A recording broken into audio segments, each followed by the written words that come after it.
The darkness of space held no fear for Captain Grimlock as he stood on the bridge of his massive hunting vessel called the Devourer.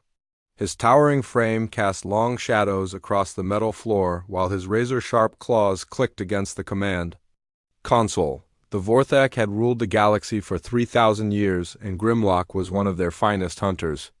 His black chitinous armor gleamed under the red lights of the bridge as he watched his prey through the main screen. Below them stretched the beautiful world of Luminar Prime with its crystal cities that sparkled like diamonds against the purple mountains.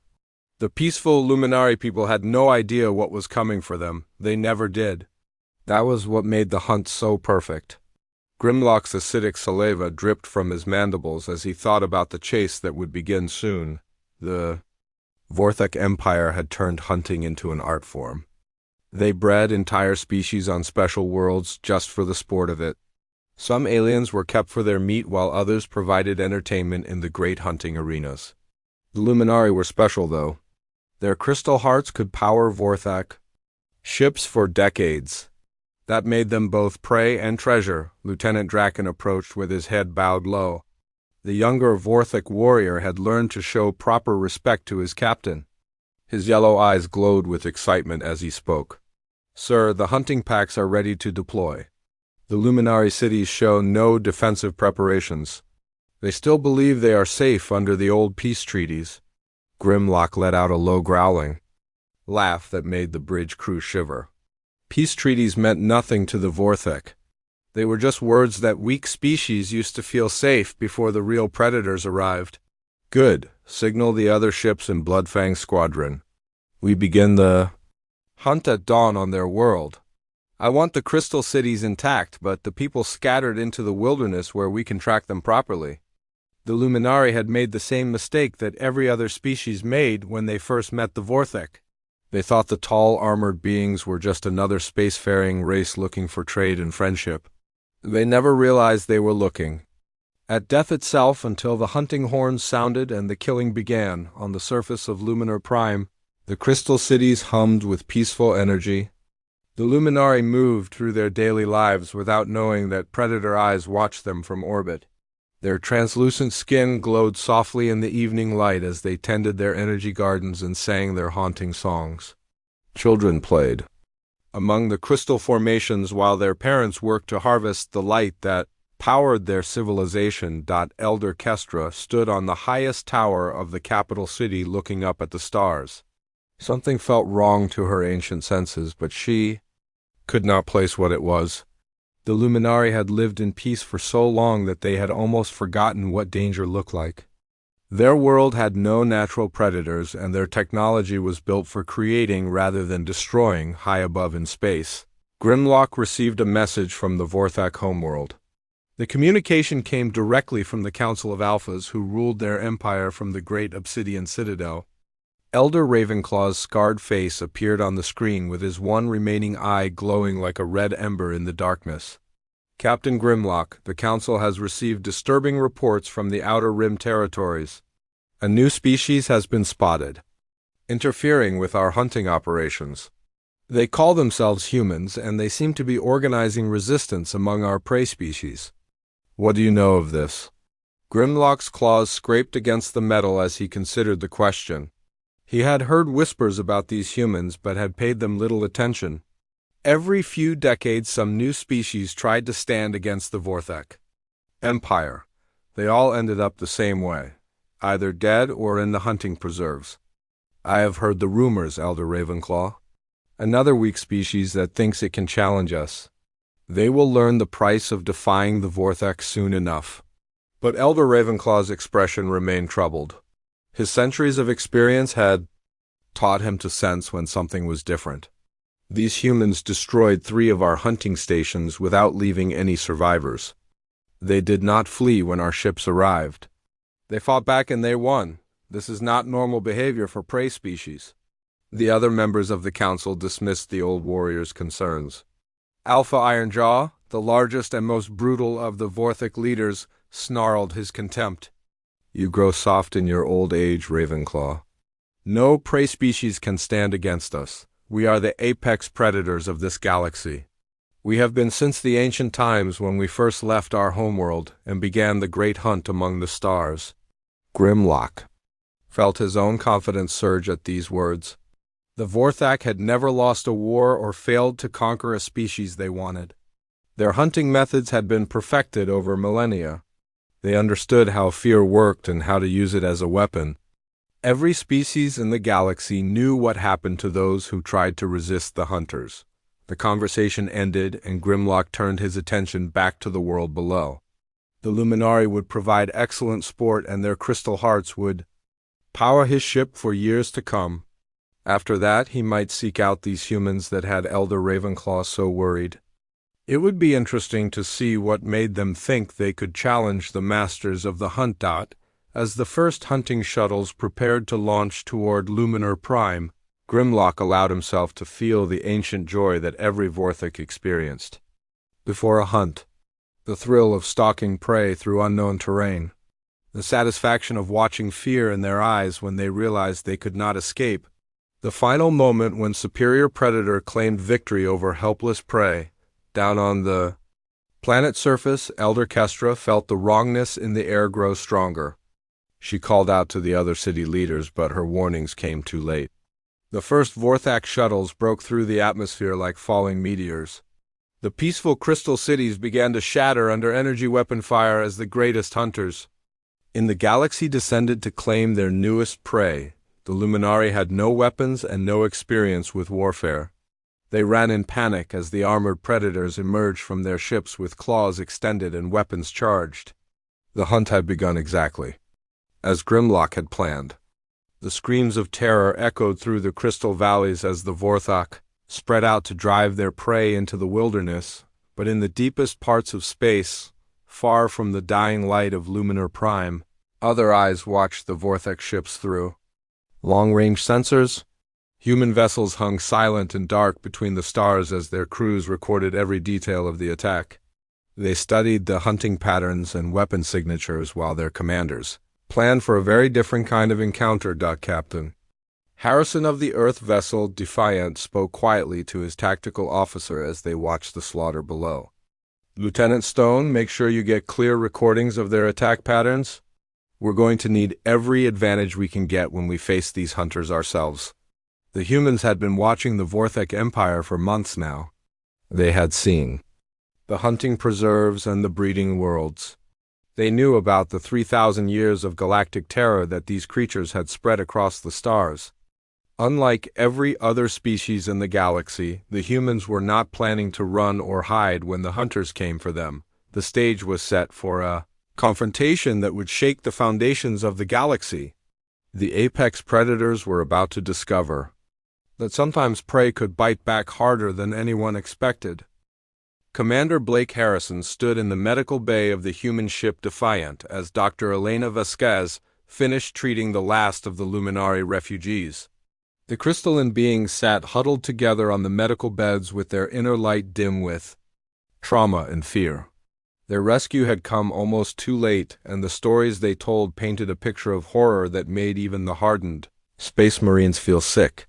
"They hunt us like animals," whispered Kestra, the elderly Luminari who had escaped the destruction of her city. Her translucent skin flickered with pain as she spoke.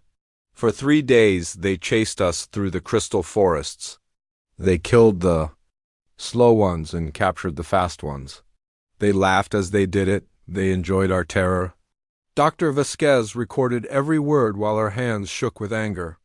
She was a xenobiologist who had dedicated her life to studying and protecting alien species. The systematic cruelty of the Vorthak hunting methods went against everything she believed about intelligent life. "How many of your people escaped?" Kestra's light grew even dimmer. "Maybe a few hundred from a population of millions. They herded most of us onto transport ships. I heard them talking about breeding programs and hunting preserves. We are livestock. To them, nothing more." Harrison felt his jaw clench as he listened to the translator convert the Luminaries' musical language into human words. The reports from other refugee groups had been similar. The Vorthak Empire was not just conquering worlds, they were systematically farming intelligent species like cattle. It was genocide on a scale that humanity had never imagined possible, Lieutenant. Marcus Stone entered the medical bay with a datapad in his hands. The tactical officer had been analyzing Vorthic technology and tactics from the debris they had collected after the attack on Luminar Prime. His expression was grim as he approached his captain. "Sir, I have the analysis of their hunting patterns. The Vorthak use pack coordination similar to Earthwolves, but with advanced technology integration. They drive prey into prepared kill zones using fear tactics and superior mobility. Their weapons are designed to wound rather than kill quickly because they enjoy the chase." Harrison took the datapad and scrolled through the tactical analysis. The Vorthak were efficient predators, but their methods relied heavily on psychological warfare and technological superiority. They expected their prey to run in panic rather than fight back in an organized manner. "What about their weaknesses, Lieutenant?" Stone pointed to several sections of the report. "Their armor is strong, but not perfect. Plasma weapons can penetrate it with concentrated fire. More importantly, their tactics assume they are hunting terrified prey. They do not seem prepared for coordinated military resistance. They fight as individuals rather than as a true military unit." Dr. Vasquez looked up from her work with the refugees. "I have been studying their biology from tissue samples we recovered. The Vorthak are natural predators, but they have some interesting vulnerabilities. Their acidic saliva requires specific chemical precursors that might be disrupted. Their sensory organs are adapted for hunting in low light, but bright flashes could blind them temporarily." The tactical discussion was interrupted by an urgent signal from the bridge. Communications Officer Davis reported that they were receiving a distress call from the mining colony at New Berlin. The message was broken and filled with static, but the words that came through made everyone freeze. "This is New Berlin Colony. Under attack by unknown HOSTILES... large armored creatures with claws. They are hunting us through the mining tunnels. Need immediate assistance." Harrison was on the bridge in minutes with his senior staff, following close behind. The long-range sensors showed multiple Vorthik vessels in orbit around New Berlin. The hunters had found another human colony, and the attack was already in progress. This would be humanity's first direct confrontation with the galaxy's apex predators. "Set course for New Berlin, maximum speed," Harrison ordered. "Lieutenant Stone, prepare all weapon systems. Dr. Vasquez, I want you to brief the crew on Vorthak biology and potential weak points. This is what we have been preparing for." The Defiant jumped to faster than light speed while the crew made their final preparations. In the weapons bay, Sergeant Palmer checked the plasma rifles while his Marines listened to Dr. Vasquez explain how to fight creatures that had terrorized the galaxy for 3,000 years. The humans were scared, but they were also angry. The stories from the Luminari refugees had shown them exactly what kind of enemy they were facing. Meanwhile, on New Berlin, Mayor Jacob Brennan led the colony's defense from the command center. Deep underground, the mining colony had never been designed for warfare, but the settlers were tough people who had learned to survive in harsh conditions. They had turned their mining equipment into weapons and their tunnels into defensive positions. "Report from Sector 7, called out Communications Specialist Wong. "The creatures are trying to breach the main tunnel entrance. Our improvised barriers are holding, but barely. They seem to be testing our defenses rather than making an all-out assault." Brennan studied the tactical display that showed Vorthak forces moving through the surface installations. The aliens were clearly experienced hunters, who were mapping out the human defensive positions before launching their main attack. They had time because they knew no rescue was coming. "At least that was what they thought," Captain Grimlock observed the human colony from his command shuttle as his hunting packs moved through the mining facilities. These humans were different from the usual prey species. Instead of running in panic, they had organized defensive positions and were actually fighting back with crude but effective weapons. It was puzzling but not particularly concerning. Prey sometimes fought when cornered. It just made the hunt more interesting. "Status report," Grimlock ordered as Lieutenant Draken approached with data from the hunting teams. The humans have fortified the underground mining complex. They are using industrial equipment as weapons and have established overlapping fields of fire. We have lost 3 warriors to their defensive positions. This is unusual behavior for a prey species. Grimlock's mandibles clicked with annoyance. The loss of even 3 warriors was more than they usually experienced in an entire planetary hunt. These humans were proving to be more troublesome than expected, no matter. Signal the orbital ships to begin bombardment of the surface installations. We will smoke them out of their holes and hunt them in the open where they belong. But before the orbital bombardment could begin, new contacts appeared on the Vortex sensors. Human warships dropped out of faster-than-light travel at the edge of the system and immediately began accelerating toward New Berlin. The prey had called for help and somehow other members of their species had answered. Commander Harrison watched the tactical display as the Defiant and her escort ships approached the Vorthak fleet. The aliens had clearly not expected human military vessels to arrive so quickly. Their hunting ships were designed for attacking defenseless prey, not fighting other warships in space combat. All ships, this is Commander Harrison. Target the largest Vorthak vessel and prepare for coordinated attack. Show these hunters what happens when they pick on someone who can fight back. The first space battle between humans and Vorthak began with a storm of plasma fire that lit up the darkness around New Berlin. The hunters were about to learn that their newest prey had claws of their own. The great war horn of the Vorthak Empire echoed across space as Captain Grimlock assembled the largest hunting fleet in their history.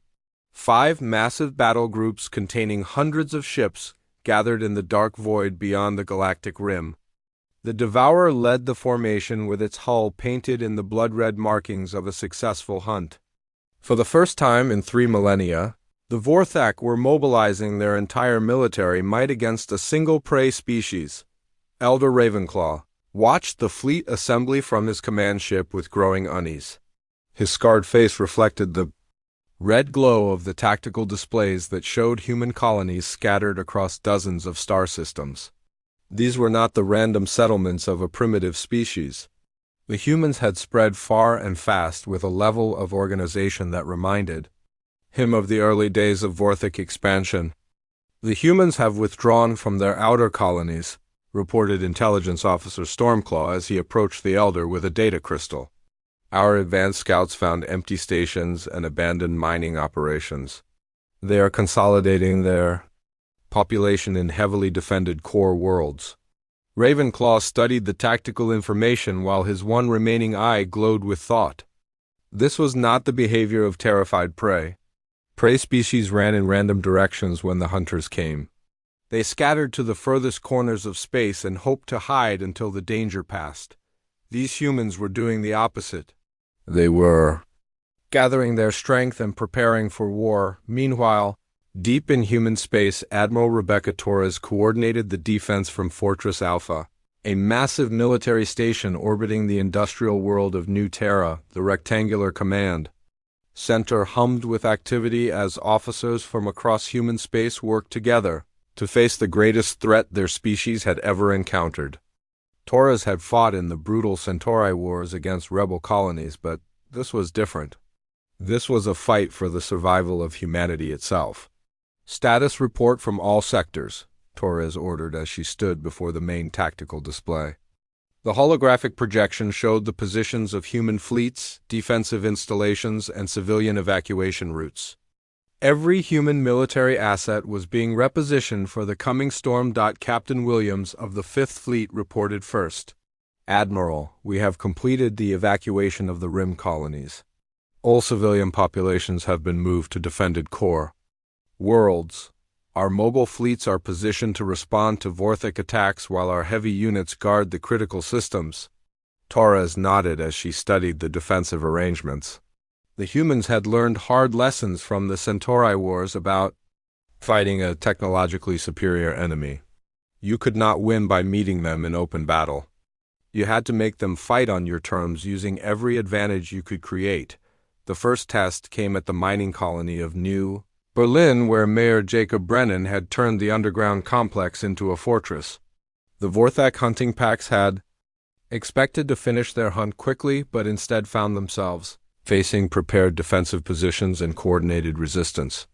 The humans had turned their mining equipment into weapons and their tunnels into killing grounds. Brennan watched from the command center as motion sensors tracked Vorthak forces moving through the upper levels of the mining complex. The aliens were adapting to human tactics faster than he had hoped. Their natural hunting instincts were helping them navigate the maze of tunnels and shafts that the miners had created over decades of operation. Sector 4 reports contact, announced communications specialist Wong. 3 Vorthak warriors are attempting to breach the main power station. Miners Rodriguez and Chen are moving to intercept with plasma cutters. The battle for New Berlin became a deadly game of cat and mouse in the dark tunnels beneath the planet's surface. The Vorthak had superior individual combat abilities, but the humans knew every inch of their underground home. They used mining charges as explosives and industrial lasers as weapons. The confined spaces negated the aliens' natural agility while favoring human tactical coordination. In space above New Berlin, Commander Harrison led the Defiant in a running battle against Grimlock's hunting squadron. The human ship was smaller and less heavily armed than the Vorthak vessels, but it was also faster and more maneuverable. Harrison used hit-and-run tactics to prevent the aliens from establishing orbital bombardment positions. Target their engine clusters, Harrison ordered as the Defiant swooped past a Vorthak cruiser. We cannot match their firepower, but we can cripple their mobility. The space battle raged for hours as human ships darted in and out of the Vorthak formation like angry wasps attacking a much larger predator. The aliens had overwhelming firepower, but they could not bring it to bear effectively against the swift human vessels.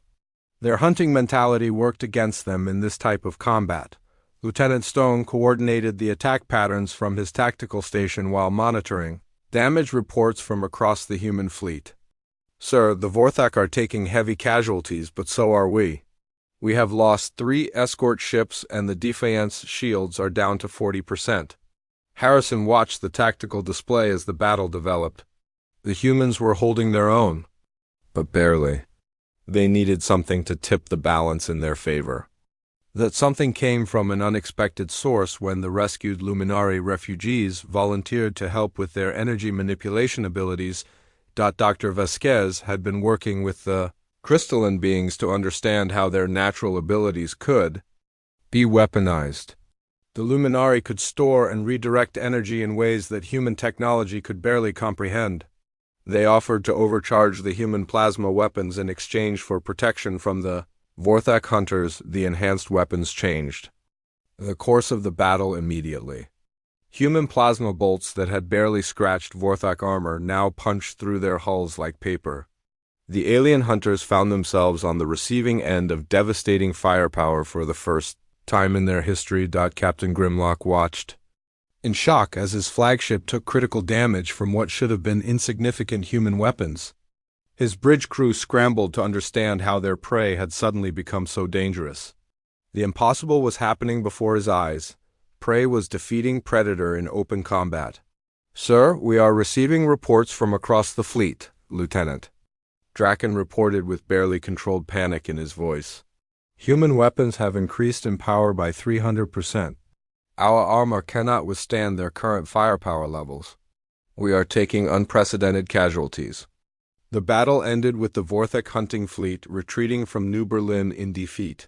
For the first time in 3,000 years, the apex predators of the galaxy had been beaten by their intended prey.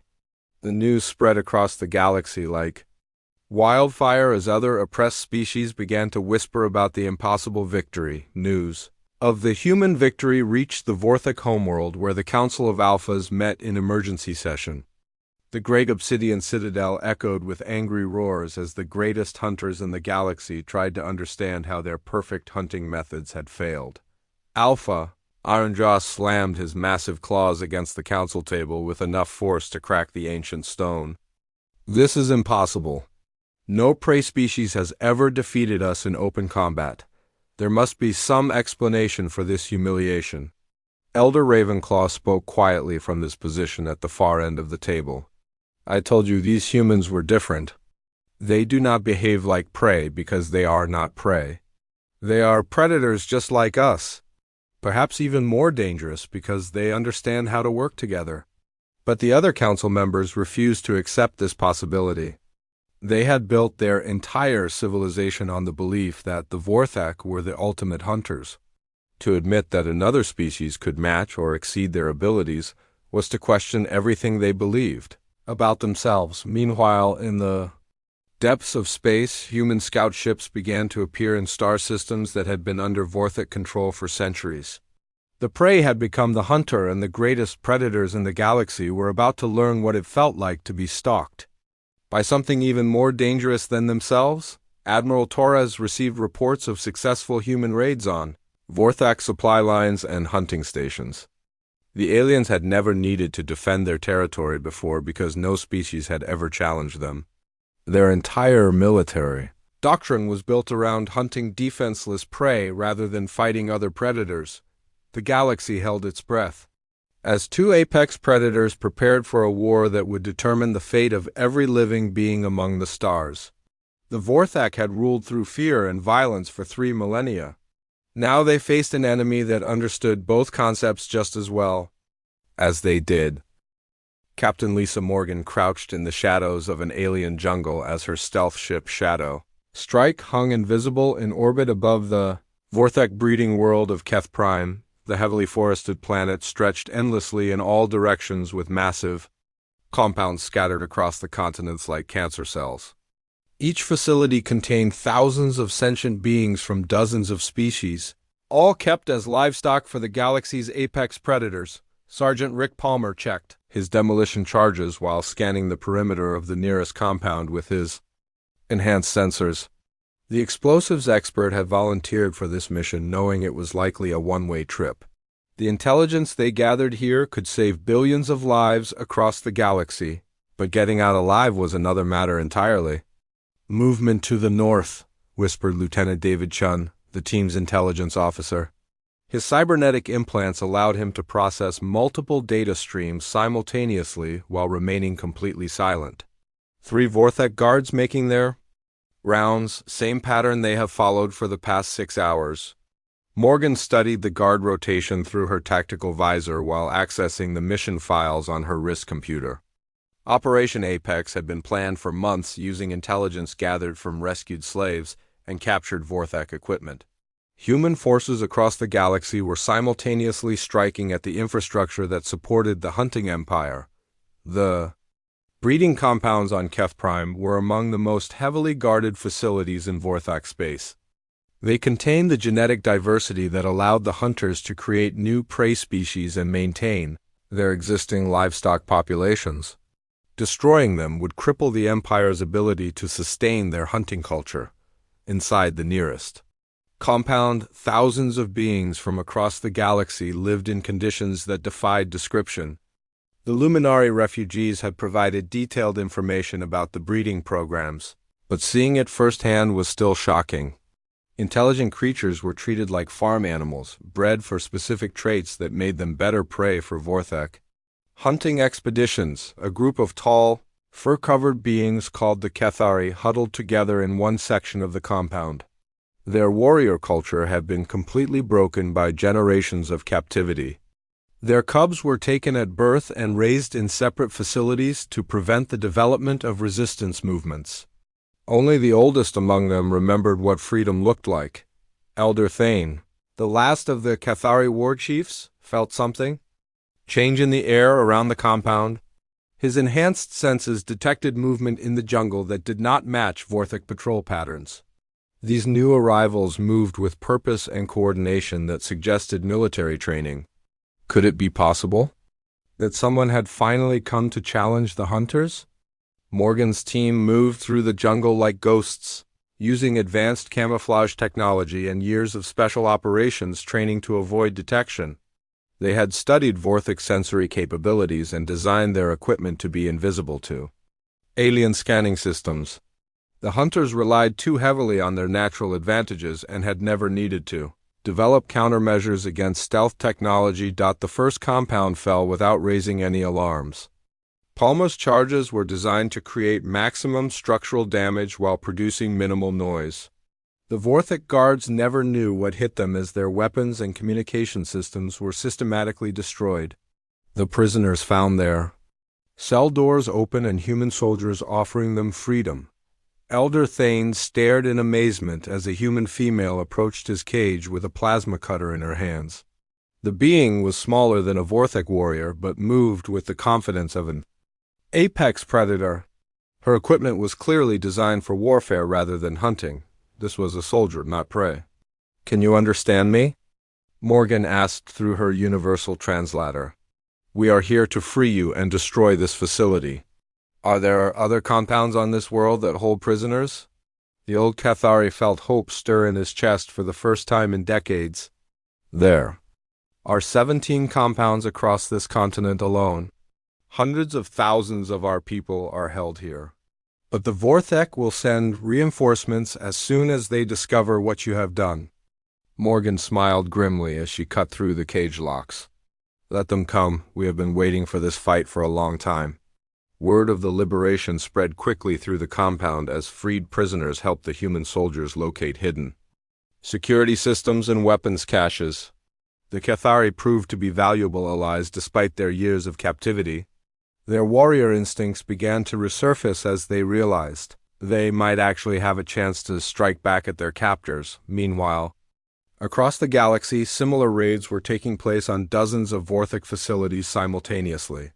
Human special forces teams appeared like nightmares in the darkness, striking at supply depots, communication centers, and hunting stations with surgical precision. The empire that had seemed invincible was suddenly bleeding from 1,000 wounds. Admiral Torres coordinated the massive operation from Fortress Alpha while monitoring reports from field teams across multiple star systems. The combined assault was the largest military operation in human history, involving every available ship and soldier in their fleet. Success here would break the back of Vorthic power permanently. "Status report from Operation Apex teams," Torres ordered as she stood before the main tactical display. Green indicators showed successful raids, while red markers indicated sites where human forces had encountered heavy resistance. The pattern that emerged was encouraging but costly. Captain Williams reported from the 5th Fleet positions near the Vorthak supply hub at Draxton Station. "Admiral, we have successfully destroyed the primary logistics center and captured significant intelligence on Vorthic military capabilities. However, we are detecting large enemy reinforcements moving toward our position. The hunters are mobilizing faster than we anticipated." Torres studied the tactical situation while weighing her options. The raids had been successful beyond their most optimistic projections, but now came the dangerous part. The Vorthic Empire was fully aroused and looking for targets to strike back against. Human forces would need to withdraw quickly before they were overwhelmed by superior numbers. On Keth Prime, Morgan's team had liberated 3 compounds and gathered crucial intelligence about Vorthak breeding programs when the enemy response finally arrived. A full hunting squadron dropped out of faster-than-light travel in orbit while ground forces began deploying toward the planet's surface. The humans had perhaps an hour before they would be completely surrounded. "Time to go," Morgan announced as she watched Vorthak dropships streak across the alien sky. "Palmer, set the charges for maximum effect. I want these facilities completely destroyed when we leave." The demolition expert grinned as he programmed the final sequence of explosives. "With pleasure, Captain. These breeding centers will be nothing but craters when I am finished with them." But Elder Thane stepped forward with an urgent request. "Human warrior, many of our people are still held in the other compounds. If you leave now, the Vorthok will slaughter them in revenge for this raid. We request permission to remain and continue the fight." Morgan looked at the old Cathari chief while calculating the tactical situation. Leaving the freed prisoners behind would mean certain death for them, but taking them would slow down the human withdrawal and endanger her mission. The decision was made when Chun reported that additional prisoner groups were requesting weapons to join the rebellion. "All right, Elder Thane, we will arm your people and provide tactical support for as long as possible." But understand that this becomes a fight to the death. The Vorthak do not show mercy to rebellious prey. The old warrior's eyes glowed with fierce joy. Human friend, we have been dead for generations already. At least now we can die fighting like warriors instead of livestock. The battle for Keth Prime began as Vorthak forces landed near the liberated compounds to find not cowering prisoners, but organized resistance forces armed with human weapons and led by experienced soldiers. For the first time in their history, the hunters faced prey that had been trained to fight back. The freed aliens proved to be natural fighters once they overcame years of conditioning that had taught them to submit to their captors. The Cathari warriors remembered their ancient battle techniques while the Luminari used their energy manipulation abilities to support human weapon systems. Even species that had never known warfare found ways to contribute to the fight. As the Shadow Strike lifted off from Keth Prime with critical intelligence about Vorthak operations, the planet below erupted in rebellion. The breeding compounds burned while former prisoners fought their captors with a fury born of generations of oppression. The hunters had awakened something they did not understand and could not control. News of the successful raids reached the Vorthak homeworld where the Council of Alphas met in emergency session. For the first time in 3 millennia, their empire was under coordinated attack by an enemy that seemed to understand their weaknesses better than they understood themselves. Elder Ravenclaw spoke into the shocked silence that followed the battle. Reports. I warned you about these humans. They are not prey. They are apex predators who have been studying us while we underestimated them. This is only the beginning of what they can do. The galaxy watched in amazement as the impossible continued to happen. The Vorthak Empire was crumbling under attacks by the very species they had intended to hunt. The prey had indeed become the predator, and the ancient order of the galaxy was about to change forever. ***, the final battle for the galaxy began in the shadow of the great black sun that had watched over the Vorthak homeworld for 3,000 years. Admiral Rebecca Torres stood on the bridge of her flagship Vengeance as the largest fleet in human history dropped out of faster-than-light travel at the edge of the system. Behind her came ships from a dozen liberated species, all united under the banner of the Galactic Liberation Alliance. The Vorthak home system was a fortress that had never been successfully attacked. Massive orbital defense platforms surrounded the dark planet while countless hunting ships patrolled the outer reaches of space. The obsidian citadel that housed the Council of Alphas rose from the planet's surface like a black fang, its ancient walls carved with the hunting trophies of 10,000 conquered worlds. Captain Grimlock prepared his final stand aboard the Devourer as the last of the great hunting fleets assembled around him. The legendary vessel bore the scars of countless battles, but its hull still gleamed with the blood-red markings that marked it as the flagship of the galaxy's apex predators. The Vorthak had never lost a war, and they would not begin now, even if it meant fighting to the last warrior. Status report from all battle groups, Grimlock ordered, as he watched the human fleet approach through the tactical display. The enemy formation was larger than any force the Vorthak had ever faced, but numbers alone would not determine the outcome of this battle. The hunters still had superior individual warriors and the advantage of fighting in their own territory. Lieutenant Draken approached with data from the defensive fleet commanders. Sir, all hunting squadrons report ready for combat. The orbital platforms are charged and targeting the lead human vessels. We have over 2,000 ships positioned throughout the system. Even if they defeat us, the cost will be beyond anything they can sustain. But Grimlock knew that the humans had already proven they were willing to pay any price to destroy the Vorthak Empire. These were not the terrorized prey species that his people had hunted for millennia. These were predators who understood that some battles could only be won through total commitment to victory. On the planet's surface, Colonel Maria Santos led the ground invasion force as transport ships began their descent toward the breeding facilities that still held millions of prisoners. The human Marines were supported by Cathari warriors and Luminari energy specialists in the largest liberation operation ever attempted. Their goal was not just military victory, but the complete destruction of the infrastructure that supported. The hunting culture. Elder Thane stood beside Santos in the command transport as they approached the first landing zone. The old Cathari warrior had become a symbol of resistance for all the liberated species. His presence in the invasion force sent a clear message to every prisoner on the planet: freedom was finally within reach. The Vorthak will fight hardest to defend their breeding programs, Thane warned as he checked his human-made plasma rifle. Those facilities represent the future of their empire. Without them, they cannot maintain their hunting culture even if they win this battle. Santos nodded while studying the tactical display that showed defensive positions around the major compounds. That is exactly why we have to take them. Cut off their ability to create new prey species, and the Vorthak Empire dies even if some of their warriors survive.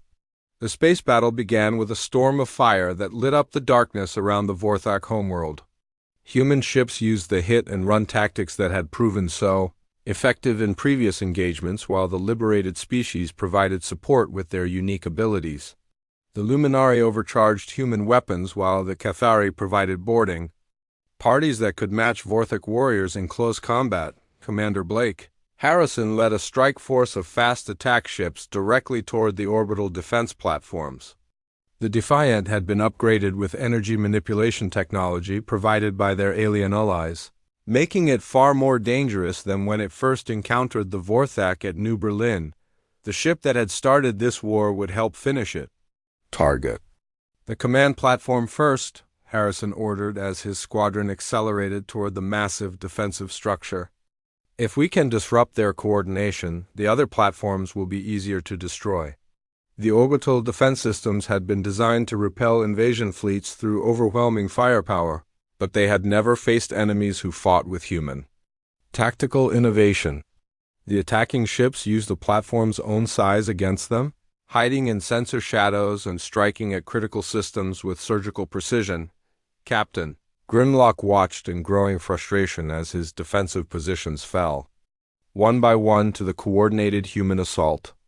These prey had learned to fight like predators with a level of tactical sophistication that matched anything in Vorthak military history. Worse, they seemed to know exactly where to strike for maximum effect. "Sir, the command platform has fallen," Draken reported with barely controlled panic. "Human forces have breached the outer defenses and are engaging our ships directly. We are taking heavy casualties across all battle groups." The Vorthak had built their entire military doctrine around the assumption that they would always be hunting prey rather than fighting other predators. Their ships were designed for speed and individual combat rather than coordinated fleet actions. Against the disciplined formations of the human alliance, their traditional advantages meant nothing on the planet's surface. The liberation of the breeding compounds had turned into a planet-wide uprising as millions of prisoners joined the fight against their captors. Species that had not seen their homeworlds in generations worked together to destroy the facilities that had held them captive. The sounds of battle echoed across the dark continents as the infrastructure of oppression finally crumbled. Elder Ravenclaw stood in the highest tower of the Obsidian Citadel watching his empire burn. The ancient Vorthak had lived through the golden age of hunting when entire star systems fell before their fleets.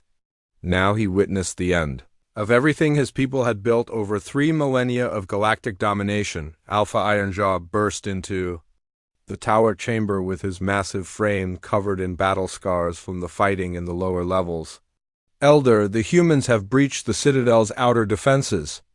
Their ground forces are supported by freed prisoners who know every passage and hidden entrance. We cannot hold them much longer." Ravenclaw turned from the window where fires lit the horizon in all directions. "It is over, Ironjaw. We were apex predators for 3,000 years, but now we have met creatures who are better predators than ourselves. The humans do not just hunt individuals, they hunt entire civilizations." The final assault on the Obsidian Citadel began as human marines, and liberated aliens fought their way through corridors that had been carved from the bones of conquered species.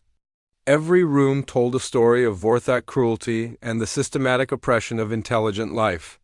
The attackers fought with the fury of beings who had finally found a way to strike back at their oppressors. Colonel Santos led the assault team that reached the council chamber where the surviving Alphas made their last stand. The massive Vorthic warriors fought with desperate courage, but they could not overcome the combined might of every species they had ever hunted. The hunters had become the hunted in their own stronghold. The space battle reached its climax when Admiral Torres ordered the final assault on the Devourer. Grimlock's flagship had been the symbol of Vorthak power for decades, and its destruction would signal the end of their empire. Human ships swarmed around the massive vessel like wolves bringing down a much larger predator. Commander Harrison personally led the boarding action that would decide the fate of the galaxy. The corridors of the Devourer ran red with the blood of both species as humans and Vorthak fought hand-to-hand in the ship's vital areas. The battle was fierce and costly, but the outcome was never really in doubt. Captain Grimlock made his final stand on the bridge of his ship as human soldiers fought their way through his last defenders. The proud hunter faced his death with the courage that had made the Vorthik the galaxy's apex predators, but even he could see that the age of hunting was over. "You have won, human," Grimlock said as Harrison approached with his weapon raised. "But do not think this makes you better than us. You are predators just as we were. The galaxy will fear you as they once feared the Vorthik." Harrison looked at the dying alien with something approaching respect. "The difference is that we hunt to protect others, not to satisfy our own cruelty. The galaxy will be safe from predators like you." The Battle of the Vorthik homeworld ended with the complete destruction of the hunting empire that had terrorized the galaxy for 3 millennia. The liberated species worked together to dismantle the breeding programs and free the millions of prisoners held on worlds throughout former Vorthak space. The hunters had finally been hunted to extinction. In the aftermath of victory, the Galactic Liberation Alliance established a new order among the stars with humanity as the dominant military power. But unlike the Vorthak, the humans used their position to protect vulnerable species rather than exploit them. The galaxy learned that true apex predators were those who protected others from harm. Years later, human children learned about the Great War against the Vorthak hunters in schools across hundreds of worlds. They studied the battles and tactics that had defeated the galaxy's apex predators, but more importantly, they learned about the responsibility that came with power. The strongest species in the galaxy had a duty to protect those who could not protect themselves. The galaxy was safe from the hunters, and a new age of cooperation and protection had begun under the watchful eyes of humanity. The prey had become the ultimate predator, but they had chosen to use their power for defense rather than conquest.